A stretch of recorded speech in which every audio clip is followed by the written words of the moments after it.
bukan anak yatim kah, kaya kah, miskin kah, bukan pengukur lah, keimanan lah sebenarnya, keimanan dan kesungguhan kita pada jalan Allah SWT.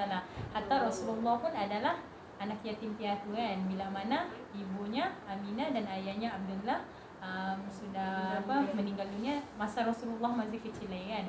Hatta Allah angkat Rasulullah sampai akhirnya menjadi Allah angkat Nabi Muhammad sampai akhirnya menjadi Rasul yang paling special, yaitu Rasul yang paling akhir penutup segala Nabi kan. So bukan darjatlah yang mengangkat kita sebenarnya, tapi adalah keimanan, ketakwaan dan kesungguhan kita di jalan Allah SWT.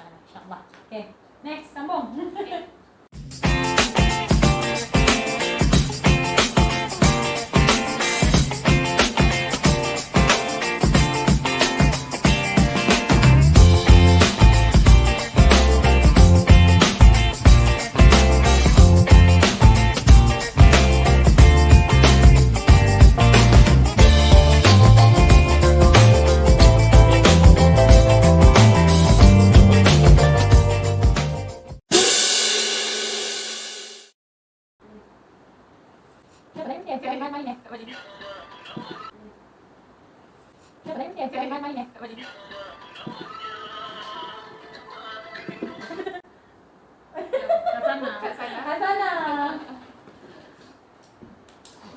Mana sudah tadi si Julaibib tu.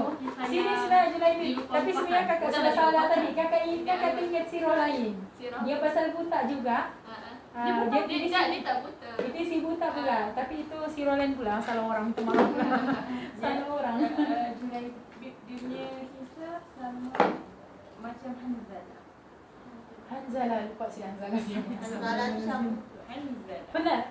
Family aja. Tak, kita ni dengar tapi tak masuk ke otak. Mereka baca sendiri. Nanti aku juga bersama. Okay, next.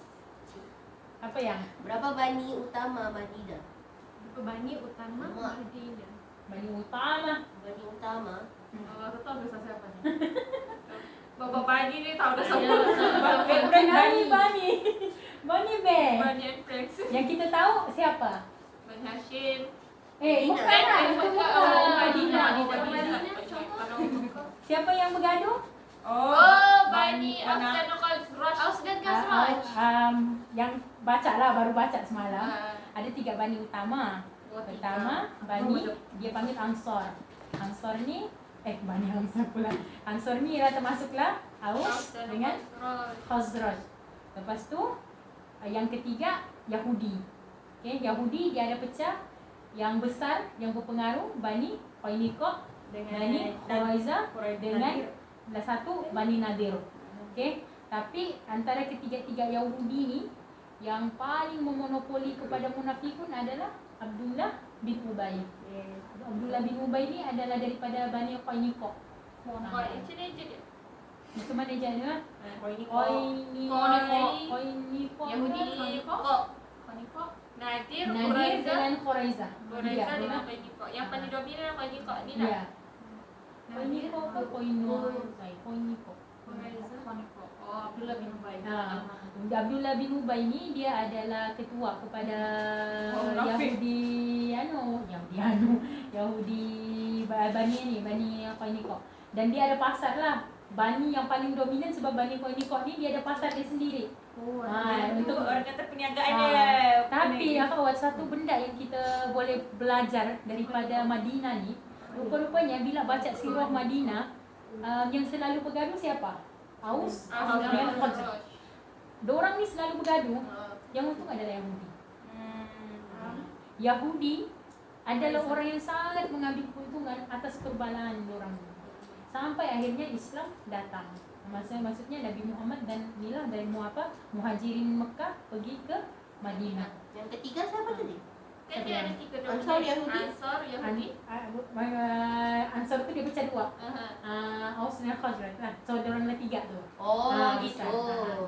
Aus Khazraj, Aus 1, Khazraj 2. 2, lepas tu Yahudi ketiga. Diorang ketiga lah. Okay, dapat.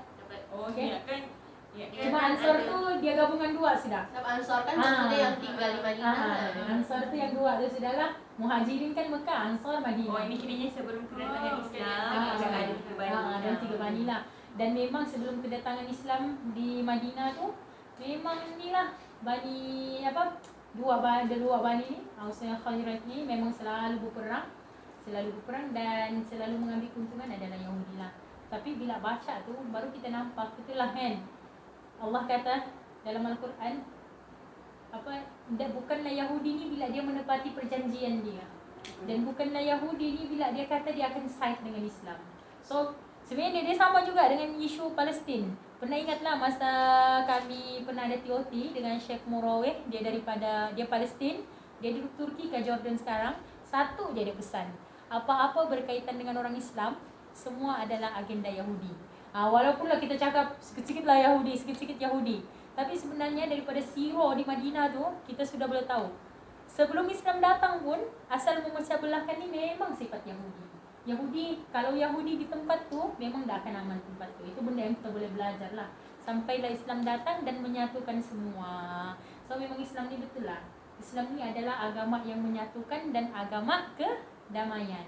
Sebab lepas Islam datang, Ansar, maksudnya Aus dan Khazraj sudah tidak bergaduh. Dan Yahudi pun walaupun dia di bawah pemerintahan Islam tentu, Rasulullah izinkan dorang untuk anut agama orang sendiri. Selagi mana dorang memang ada yang menentang macam Abdullah bin Ubay itu, tapi selagi mana dorang tak melanggar perjanjian. Situ terjadi situ piagam Madinah lah tentu. Orang cakapnya memang terjaga lah, walaupun Abdullah bin Ubay ini munafikun sangatlah. Dia masuk Islam sebabnya dia mau tahu gerak-geri Islam dan dia laporkan kepada Abu Jahal dan Abu Lahab di Mekah dan itu. So sangat tolong ingat siapa Abdullah bin Ubay. Dia sangat geram kalau baca. Dia bagi tahu semua. Sebelum perang Badar pun dia bagi tahu A to Z perjalanan Rasulullah dan para sahabat dengan orang Muhajirin. Ansar dia tidak keluar tentu. Muhajirin dia yang keluar. Tapi sebelum perang Badar, itulah memang sangatlah sampai akhirnya ada 7 kali sekatan sebelum perang Badar. Orang mau sekat kabilah dagang Abu Sufyan lah. Panjang lah cerita yang itu. So insyaAllah lah nanti kita tengok mana apa. Kan ada cakap Abdullah bin Ubay ni kan memang munafikun, tapi Rasulullah tak pernah dia dah ada identiti yang dia munafikun. Macam mana tahu yang Abdullah bin Ubay munafik? Dia tahu time bila akan dah ingat time tu, tapi yang pegang time tu kunci rahsia tu Huzaifah. Sebab Huzaifah dia dikenali sebagai pemegang rahsia Rasulullah. Sampai time tu kalau kita silap Abu Bakar atau Umar, dia cuba mau korek, tapi dia tak dapat. Ya Allah, tahan dia tak dapat. Huzaifah tahu je apa Abu Bakar, Umar time tu cuba mau tahu rahsia siapa munafikun, tapi dia tak dedahkan. Ini satu je Huzaifah kata, kalau nak tahu dia tu orang munafikun kata, bukan ada kata, maksudnya kalau waktu tu zaman tu siapa kalau nak tahu orang tu munafik ke tak, dia tengok Huzaifah. Kalau Huzaifah tak pergi jenazah tu, orang tu munafik tak?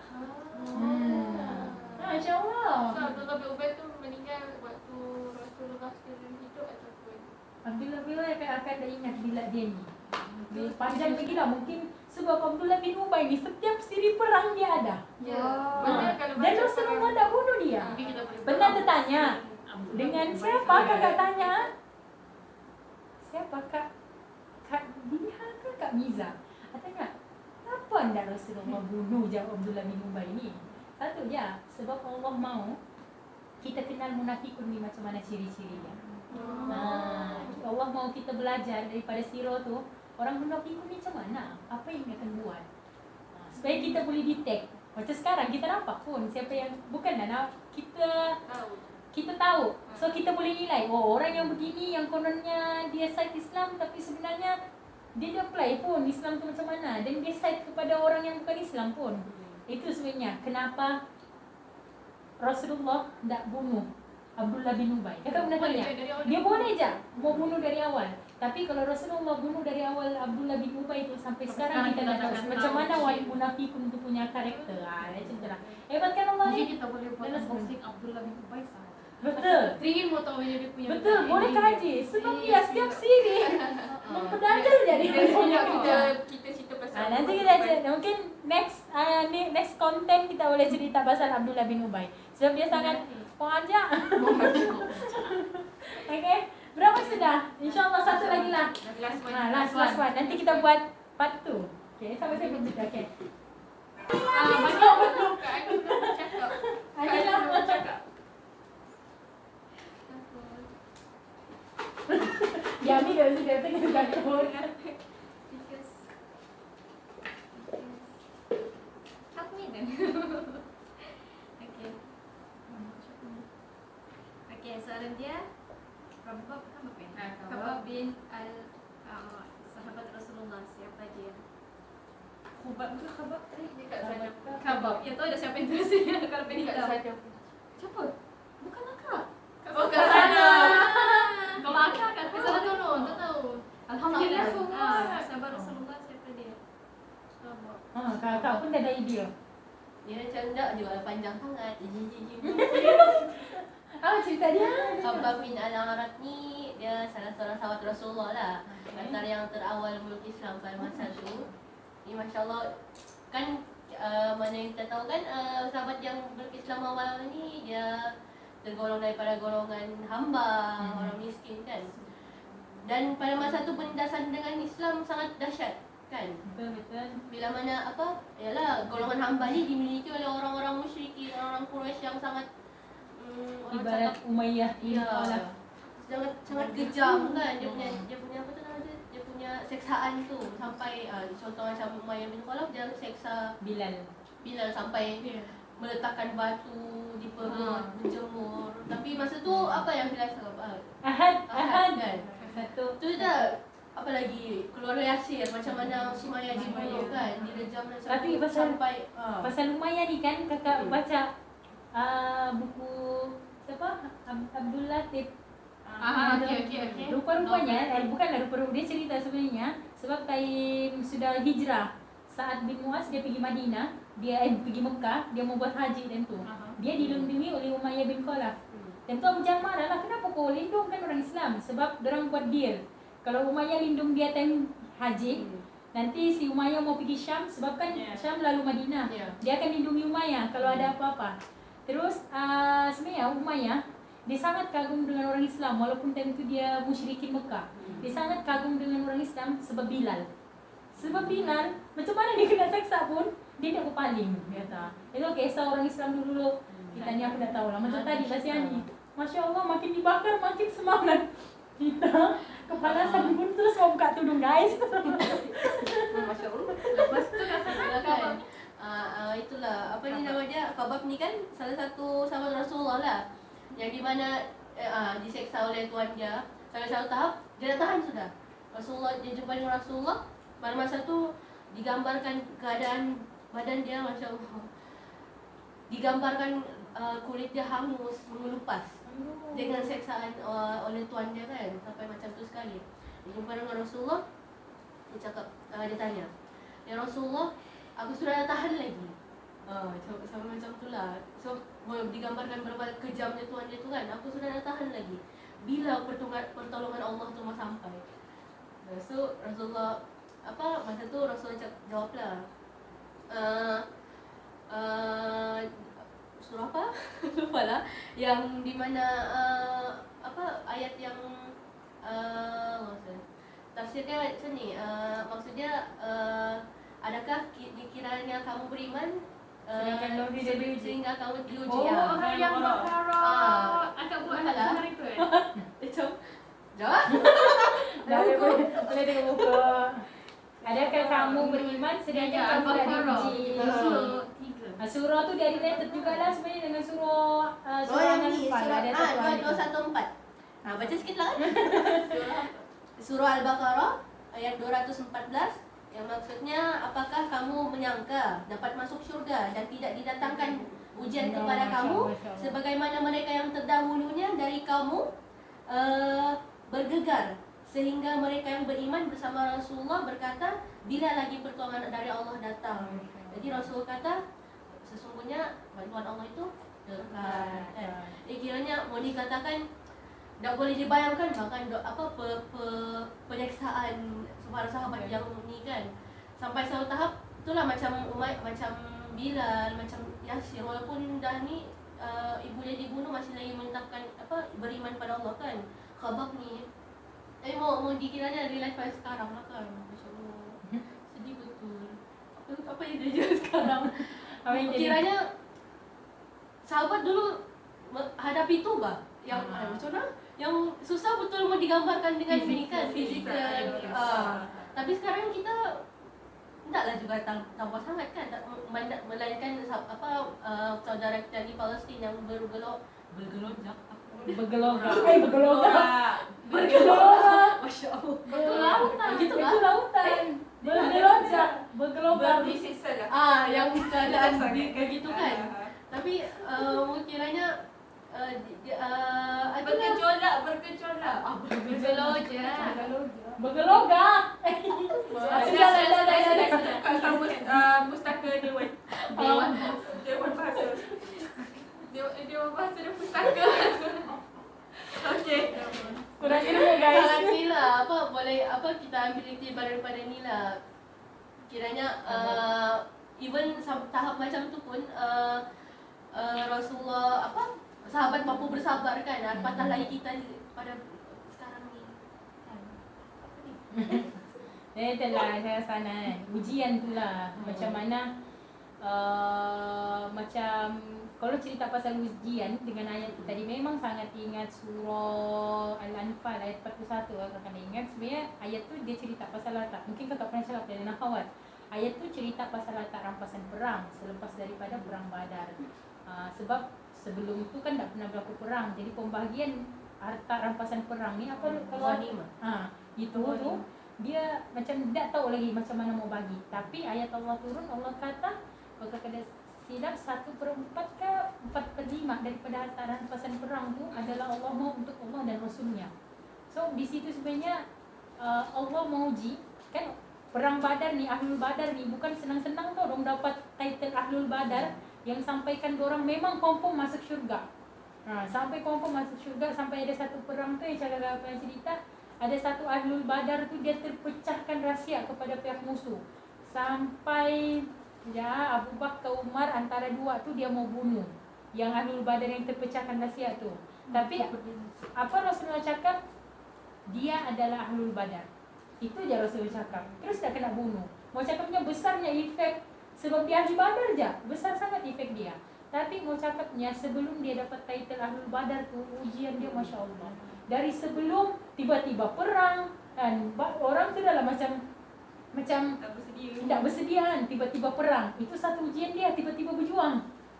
Kalau akidah kita tak mantap, gila kau mau perang tiba-tiba kan. Sekarang ni kalau dihantar baru ndak kena suruh keluar sudah. Teringat masa perang Badar tu diceritakan kan kelengkapan sahabat pada masa tu 2 ekor kuda je. Yang lain guna kaki panah kan. Sedangkan tentu Arab Quraisy dia punya tentera subhanallah lah kak. Subhanallah kak apa gitu. Subhanallah lah kan dia punya lengkap kan. So Ahlul Badar tu sebelum itulah perjuangan punya ni ujian. Semasa lagi lah hebat kan. Macam mana dorang banyak ujian lah sampai Rasulullah doa kan. Sampai tentu kalau kada silap Rasulullah doa kalau dorang tak menang ni, kalau kalah tak akan berkembang lah Islam ni. Tapi sebenarnya sebelum Rasulullah betulkanlah kalau salah. Sebelum Rasulullah doa tu dia ada doa lagi. Macam doa tu tempo Abu Bakar yang dengar seolah-olah perang Badar kah? Allahumma salli. Mudah-mudahan betul lah, mudah-mudahan betul. Sampai seolah-olah Abu Bakar kata, ya Rasulullah, janganlah kau seolah-olah memaksa Allah. Sampai macam tu sebab Rasulullah sangat tak pernah perang. Lepas tu berperang dengan kelengkapan ini dah cukup kan. Tapi akhirnya Rasulullah doa dengan Allah, kalau perang Badar ni tak menang, maka tak akan berkembang Islam. Abu Bakar je lah tegur tentu. So lepas sudah perang, harta rampasan pula. Kau sudah pernah berperang, harta rampasan ni kau nak dapat kan. Sedangkan itu harta dorang sebenarnya. Sebab daripada Mekah dorang tinggalkan, dorang hijrah ke Madinah kan. Harta dorang, tapi Allah kata untuk Allah. Tapi mau cakapnya tadi tu, macam mana Ahlul Badar tu. So siapa yang lepas ujian tu, baru dia adalah Ahlul Badar. Tak senang lah sebenarnya. Jadi Allah ni, bila dia mau uji kita, satu je. Dia mau naikkan kita punya martabat. Dia mau naikkan kita punya darjat, dia mau naikkan kita punya level. Cuma ialah kita ni Baru tidak internet gelisah guys kan. Baru tidak dapat tengok YouTube. Baru tak boleh keluar. Baru tidak boleh keluar guys. Bapakku jadi burung. Kan, orang cakapnya kan. Kemarin bapakku jadi burung. Hari ini dia cakap dia bagai di penjara kan. Ayo orang cakapnya itulah orang-orang sekarang ni lah. Mungkin kita terlampau banyak nikmat lah. Terlampau banyak nikmat yang Allah bagi sampai itulah. Syukurilah, syukuri benda tu kan. Macam benda kena syukurlah semua nikmat-nikmat kita. Kita ni tak lagi melalui ujian-ujian macam para sahabat dulu. Kita ni sudah orang kata yalah buat kerja dakwah pun susah tu susah tapi taklah sesusah dulu kan. Dia susah ikut zaman Itulah kita ni sebenarnya kena struggle lah untuk syurga. Sebab Rasulullah dan para sahabat dan orang-orang terdahulu tabi'in para ulama mau masuk syurga tu bukan perjuangan yang mudah lah diorang lalui kan. Sangat susah. So kita ni pun kena lah bersusah-susah kalau kita mau masuk syurga kan. Wallahualam. So berapa soalan kita hari ni? 5 kan 6? 5 lah. 5. So 6. Oh. Okay. 6. So ini je kami mau punya unboxing sirah hari ni. So insyaAllah kalau ada masa lagi kami buat lagi yang kedua sebab tengok ni kami masih banyak lagi tapi nanti kita buatlah second unboxing sirah. Yang lain ada je, yang lain ada. Kalau dorang ni tukang senyum ya. So insyaAllah lah mudah-mudahan bermanfaat, mudah-mudahan ada pengajarannya dan mudah-mudahan ada orang kata sedikit sebanyak ilmu lah yang kita share. So kalau misalnya kalau ada yang salah ke apa boleh je, boleh komen je tiba-tiba minta komen kan. Boleh je kalau ada yang salah apa semua tu boleh diperbetulkan. Wallahualam, insyaallah kita jumpa lagi. Jangan Bye. keluar rumah. Jangan keluar rumah, duduk diam-diam, jaga kesihatan, jaga kebersihan. Wallahualam, insyaallah doakanlah rajin-rajin kalian buat something yang bermanfaat untuk semua. Insyaallah. Wallahualam. Bye. Assalamualaikum.